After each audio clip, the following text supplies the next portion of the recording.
Bismillahirrahmanirrahim. Tabbat yada. Al-fil artinya gajah. Kenapa dinamakan gajah? Karena Ibnu Hajar. Kalian pasti mengenal siapa beliau? Ya, seorang anak. Kalau ada yang puasa sampai duhur itu gimana? Kita apakah melakukan puasa? Ya, dinamakan puasa. Tapi laki yang puasa.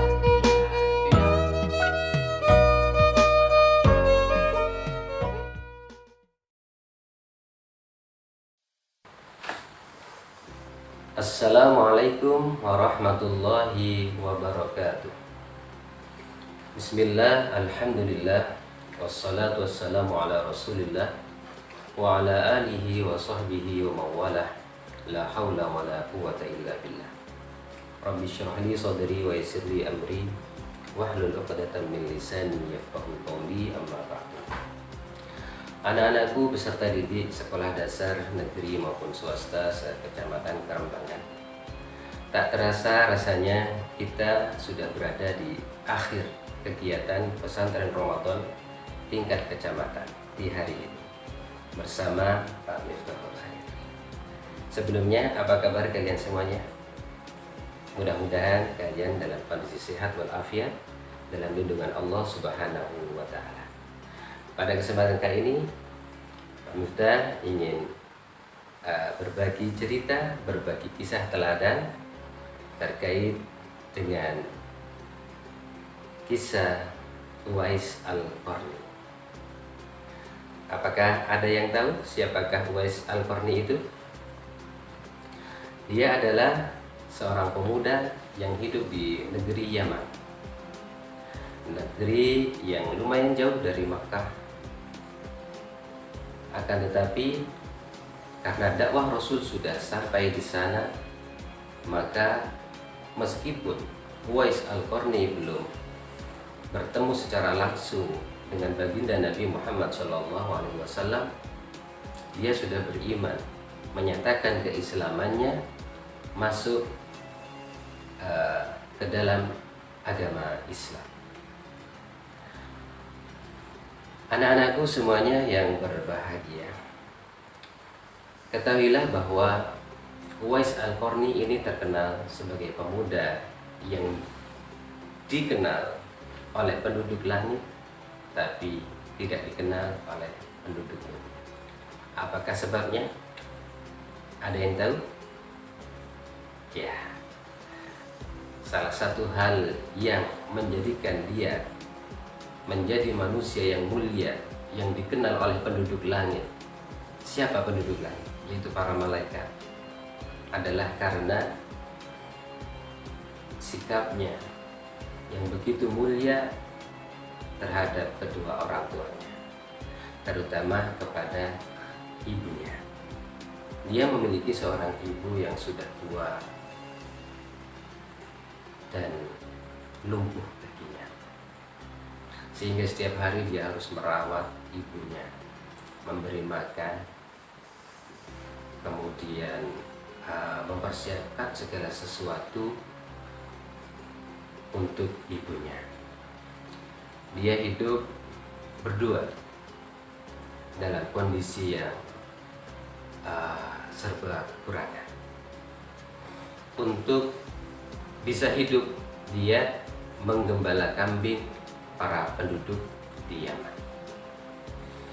Namun dalam kondisi yang begitu serba kekurangan, Uwais Al-Qarni tidak pernah sekalipun meninggalkan ibadah.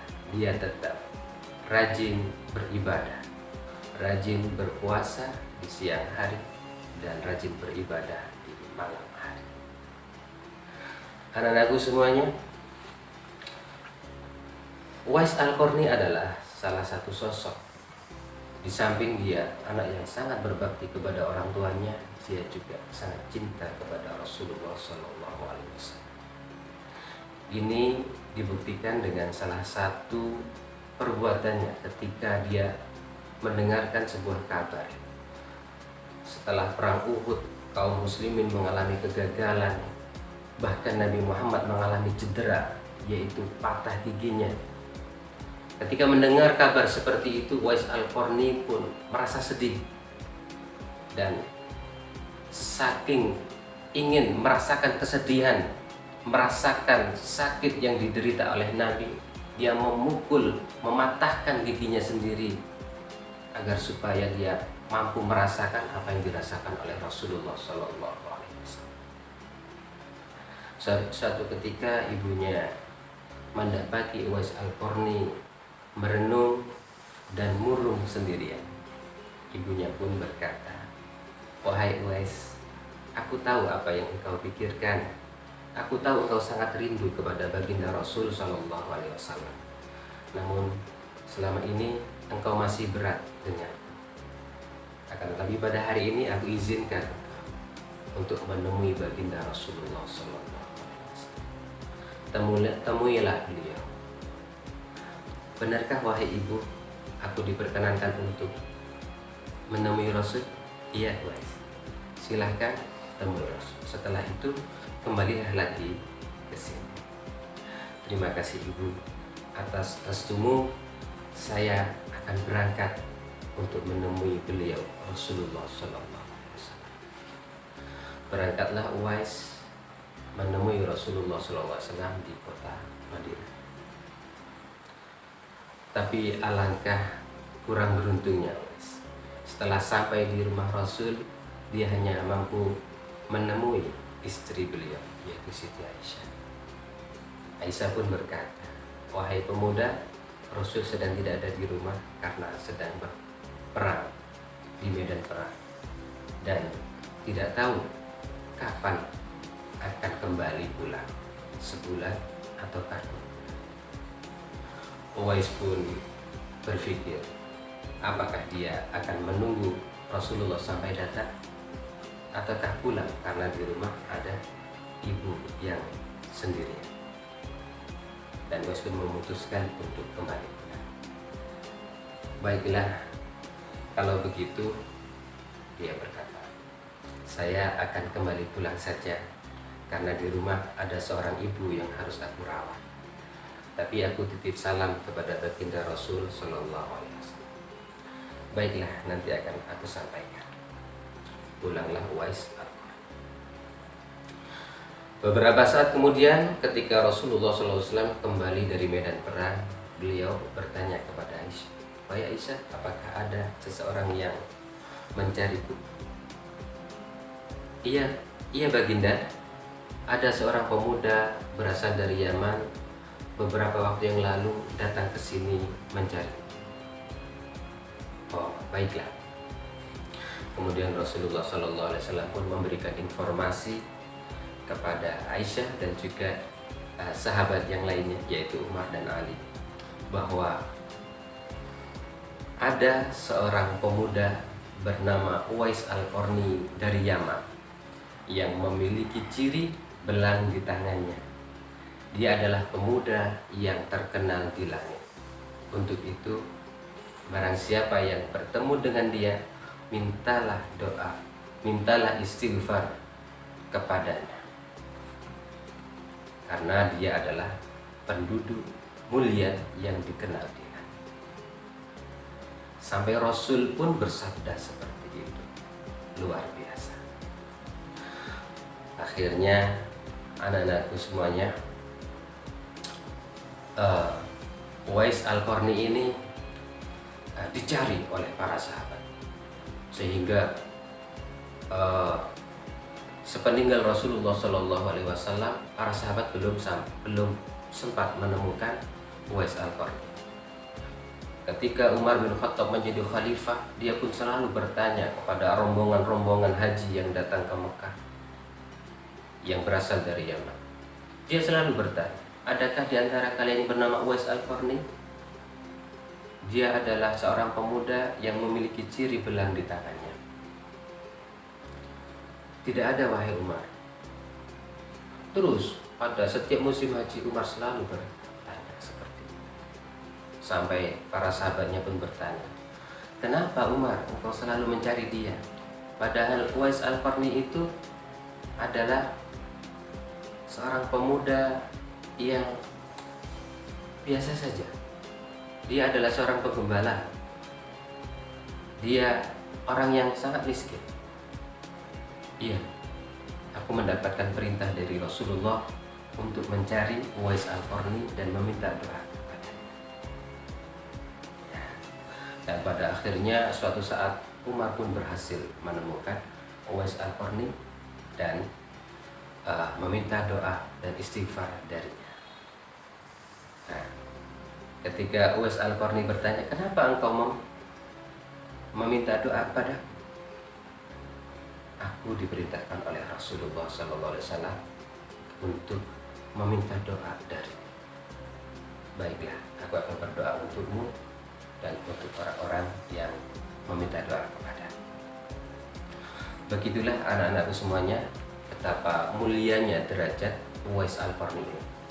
Dia sejaman dengan Nabi, tapi tidak pernah bertemu dengan Nabi. Walaupun demikian, Nabi memerintahkan para sahabat dekatnya, para sahabat mulianya untuk meminta doa kepada Uwais Al-Qarni. Waktu demi waktu pun berjalan, Uwais Al-Qarni meninggal dunia. Dan luar biasa, penduduk Yaman pada waktu itu sangat gempar. Kenapa? Karena yang merawat jenazah Uwais Al-Qarni itu banyak sekali, dan penduduk Yaman pun tidak mengenalinya. Ternyata orang-orang yang mengurus jenazah Uwais Al-Qarni ini adalah para malaikat yang diutus oleh Allah Subhanahu wa Ta'ala. Begitulah anak-anakku semuanya kisah tentang Uwais Al-Qarni. Dari kisah ini kita bisa mengambil hikmah bahwa bila kita ingin menjadi manusia yang mulia, terutama mulia di sisi Allah, mulia dikenal di penduduk langit, maka kita harus berbakti kepada kedua orang tua. Jika kita ingin sukses di dunia, sukses di akhirat, bahagia di dunia, bahagia di akhirat, selamat di dunia dan selamat di akhirat, satu kunci: berbaktilah kepada kedua orang tua. Ridallahu fi ridal walidain wa sukhtullah fi sukhtil walidain. Mudah-mudahan kita bisa mengambil manfaat sedikit kisah dari Uwais Al-Qarni. Baiklah anak-anakku semuanya, karena terbatasnya waktu, sebelum Pak Miftah akhiri, nanti kalian bisa menguji kemampuan dan pemahaman Anda dengan mengerjakan tugas yang ada di deskripsi video ini. Terima kasih atas segala perhatiannya. Sekian dari Pak Miftah. Ihdinas shiratal mustaqim wal 'afu minkum. Assalamualaikum warahmatullahi wabarakatuh.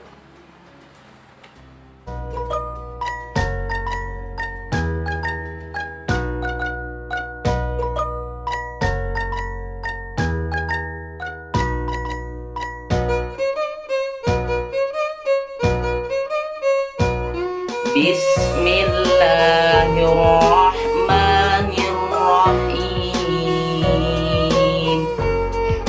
Tabbat yada. Al-fil artinya gajah. Kenapa dinamakan gajah? Karena Ibnu Hajar. Kalian pasti mengenal siapa beliau? Ya, seorang anak Ada yang puasa sampai duhur, gimana? Kita apakah tidak akan puasa? Ya,